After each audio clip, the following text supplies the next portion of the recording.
इस टाइप का। तो आई वाज लाइक ये तो बिहार जैसा भी नहीं है। तो वो बोलती है कि sorry ma'am, it is not available right now, we are not providing this services. And I was like अब मैं क्या करूँ, कहाँ खाऊँ, मेरे को पता भी। Guy charge me 92 euros just for 10 minutes. I don't know कितने किलोमीटर्स होंगे उस टाइम मुझे। Hello my cuties and my pookies, come back to my channel. स्वागत है आपका unfilter with Mahi in Finland में। ऑनेस्टली स्पीकिंग मेरे पास कोई कंटेंट नहीं है बनाने को, मेरे पास कोई आइडिया नहीं है मैं क्या कंटेंट बनाऊं, क्या करूं।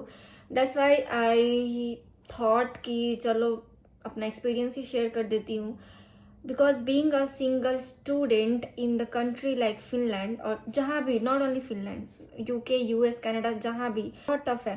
चुप, बिल्कुल चुप। It's been never too easy for me to survive here in Finland as a single student. मैं किसी को नहीं जानती थी यहाँ पे आने से पहले, और यहाँ पे आने के बाद इतने शॉक्स लगे ना मुझे विद इन 8-9 मंथ्स। क्योंकि मैंने जब अप्लाई करा था ना, तो इन 2024, भूल गई मैं क्या बोल रही थी। तो उस टाइम पे ऐसा था ना कि ऑस्ट्रेलिया बहुत सारा वीज़ा रिजेक्ट कर रहा था, और यूएस का भी मुझे याद है मैंने डेट लिया था। मैंने यूएस के लिए एसएटी का एग्ज़ाम्स भी दिया था और मैंने दिए थे भाई, और मेरा बहुत अच्छा खासा रिजल्ट भी आया था, जिससे I could have taken scholarship US के अच्छे यूनिवर्सिटी से, जो कि मेरा स्कोर था 1600 रहता है फुल, और मेरा स्कोर था 1410, तो which was pretty good. And but still उस टाइम मैंने ना यूएस का मैंने वो लिया, क्या बोलते हैं उसको, मैंने इंटरव्यू का डेट निकाला, बट वो डेट ना मुझे दिसंबर का मिला। तो मेरे ऑलरेडी 2 इयर्स गैप हो चुके थे 12th के बाद, तो मेरा कोई भी रिस्क लेने का कोई मूड नहीं था। तो आई थॉट कि चलो फिनलैंड भी ट्राई कर लेती हूँ, वीज़ा रेशियो बहुत अच्छा था। अब तू गया बेटा, अब तू गया देखते। I self applied here. Self apply क्यों किया? क्योंकि मैं कंसल्टेंसी में काम करती थी, तो मुझे पता था कि क्या प्रोसेस और क्या है। तो मैंने सेल्फ अप्लाई करा और होपफुली मेरा वीज़ा भी आ गया। उठाया 30-35 किलो का बैग, सूटकेस, और चल दिए फिनलैंड। पर यहाँ पे आने के बाद the reality hits me so hard.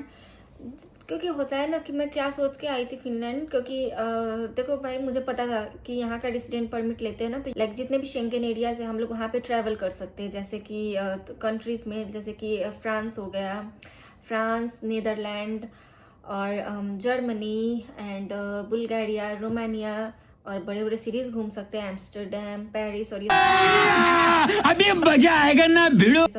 तो आई थॉट कि चलो ठीक है, नॉट अ बैड आइडिया, जहाँ भी मिलता है मुझे बस यहाँ से निकलना है, मैं वहाँ पे जाके रह लूँगी। यहाँ पे जब आई, तो जब एयरपोर्ट से उतर के देखा, तो कैसे हो सकता है, मतलब जैसे फिल्म में दिखाते हैं, जैसे बॉलीवुड मूवीज में शाहरुख खान का, because I am a great fan of Shahrukh Khan. चुप, बिल्कुल चुप। बॉलीवुड मूवीज में देखा था कि यूरोप कैसा होता है, the old architect, the style, जो like food, the culture, the landscapes and everything. और जब मैं फिनलैंड में लैंड हुई, तो आई वाज लाइक क्या ये यूरोप था? Is this that Europe that I have ever dreamed about? But okay, फिर लाइक यहाँ पे ना जंगल ही जंगल, लाइक वही दिखेंगे आपको। और क्या है ना, जो मेन बिल्डिंग्स वगैरह होते हैं, जो मेन सिटीज़ वगैरह होते हैं, वो मेन कैपिटल सिटीज़ में है, जो कि हेलसिंकी है। तो उसके अलावा ना जितना भी कोई और दूसरा सिटी है, जैसे कि वांता हो गया, इस्पो हो गया, तो इन सभी में ना आपको बड़े बिल्डिंग्स नहीं दिखेंगे, लाइक जो मॉन्यूमेंट्स होता है, रेस्टोरेंट, बार। लाइक जहाँ पे मैं रहती हूँ ना, यहाँ से 10 मिनट्स वॉक पे है दुकान, लाइक ग्रॉसरीज के मार्केट्स वगैरह। तो फिर यहाँ पे कुछ ऐसा विलेज टाइप का। तो आई वाज लाइक ये तो बिहार जैसा भी नहीं है। And that time was a big disappointment for me. But फिर मैंने सोचा कि चलो ठीक है, यहाँ पे कोई करियर बनाने आई हूँ, लाइक, और सबको बात का तो देखा जाएगा। मैंने ये सोचा बात का तो देखा जाएगा, अभी चलो करियर बनाना है। मैं एयरपोर्ट से बाहर निकली, एंड देन उसके बाद मुझे कोई आइडिया नहीं था कि वहाँ से मैंने जो होटल बुक किया था वहाँ पे कैसे जाना है। मैंने क्या करा, मैंने एयरपोर्ट के साइड में ना टैक्सी स्टैंड था, तो मुझे नहीं पता था कि इतने महंगे होते होंगे, तो BMW के टैक्सी पे चढ़ी मैं, जिसने लिटरली क्या बोला, मैम हम किलोमीटर के हिसाब से पैसे लेते हैं, तो जितने किलोमीटर्स आपका होटल होगा उतना किलोमीटर्स के हिसाब से आप पैसा दे देना। तो आई थॉट कि चलो ठीक है, ओके, उस टाइम तो घर से पैसे लेके आए रहते हैं ना हम लोग, तो बोला चलो ठीक है, क्या ही मांग लेंगे, कितना ही मांग लेंगे। एंड देन आफ्टर जब मैं होटल पे पहुंची, it was not even 10 minutes, that guy has charged me 92 euros just for 10 minutes. I don't know कितने किलोमीटर्स होंगे उस टाइम, मुझे याद नहीं, मुझे पता नहीं, बट जो मैंने होटल बुक किया था उसका 92 यूरोस देकर मैं तब उतरी वहाँ से। मैं अपने होटल में गई और चेक इन करने में तो मेरा दिमाग खराब हो गया भाई, कि मैं गई, वहाँ पे कोई एक भी इंसान नहीं है, कोई नहीं है। और वहाँ पे ना एक गाइड जैसा था कि देखो आप लोग देखो चेक इन कैसे करना है, उसके बाद आपको कार्ड देगा जो की कार्ड होता है, और वो दिखा के आप एक्सेस कर पाओगे लिफ्ट को और अपने रूम तक जा पाओगे। तो मुझे तो कुछ समझ में नहीं आया तब तक, तो वहाँ पे ना एक नंबर भी दिया था कि अगर आपको in case if you have any problem then you can contact the receptionist. तो मैंने उनको कॉल किया, वो आई और वो बताया उन्होंने कैसे कैसे करना है, और मैं चाबी लेके मैं रूम में गई। रूम में जाने के बाद आई वॉज वाओ, मैंने ना फुली फर्निश्ड रूम बुक किया था। Then I came in my room.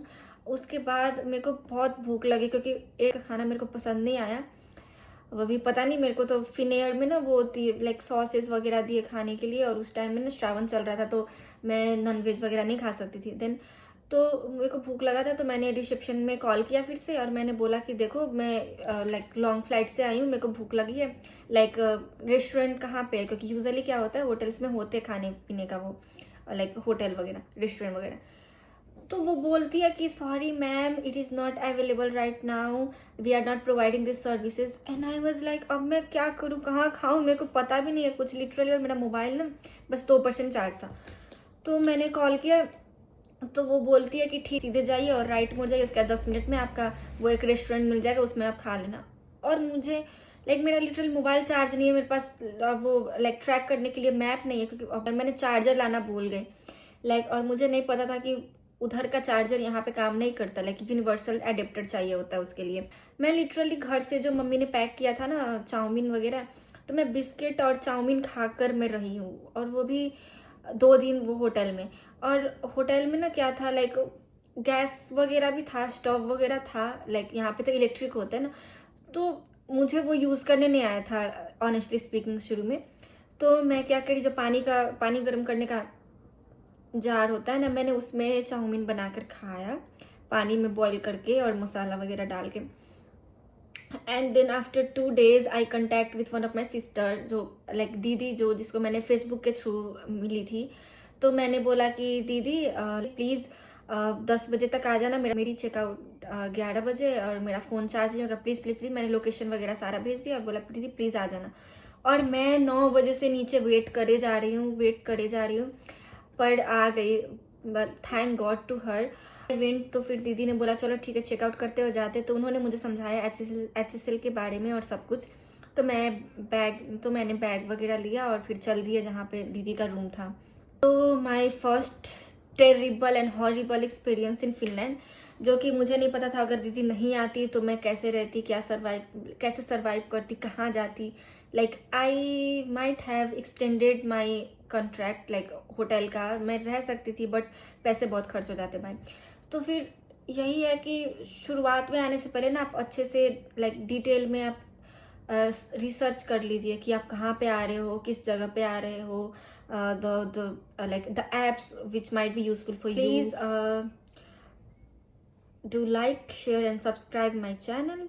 और मैं अगली वीडियो में ये भी बताऊंगी कि यहाँ के जो कंपनीज है, जो जॉब कंपनीज है, उसके CEOs और कुछ थर्की लोगों के बारे में, जो कि which might be important for all the single students who are coming here, especially for the girls, for boys also obviously.